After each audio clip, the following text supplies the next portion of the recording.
Hello, this is Andrea Sancho from the Technical Marketing Group, and today we're going to deepen into call volume status in Cloud Connected UC.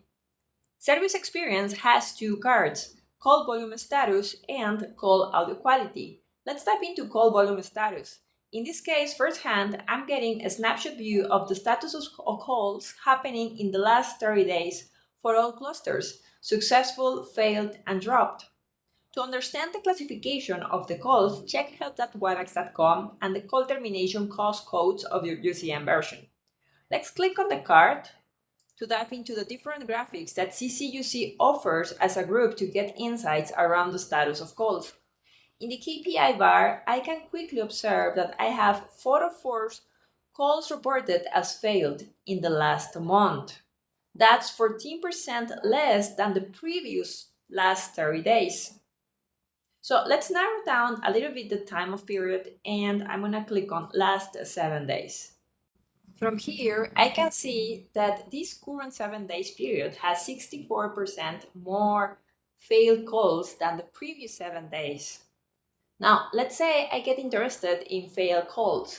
Charts get updated, and we can quickly see that the failing calls are happening in video-capable devices, although they are audio-only calls. And from all device types, the failing calls are present in the X series in the core cluster, out of all clusters in this environment. Now, how much time will it take to reach these conclusions without CCUC? With a few clicks and some key questions that I have, I'm able to find these facts. From this category of charts, I always keep in mind the call failure analysis chart. It gives me a quick view of the reasons of failures. In this case, it's pretty even because it's a lab environment.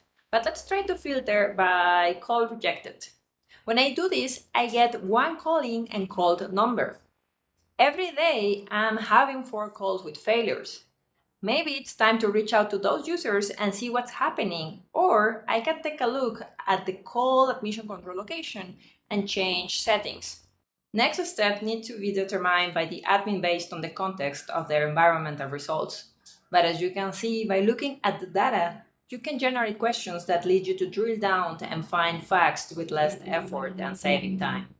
That has been all for today. Thank you very much for watching.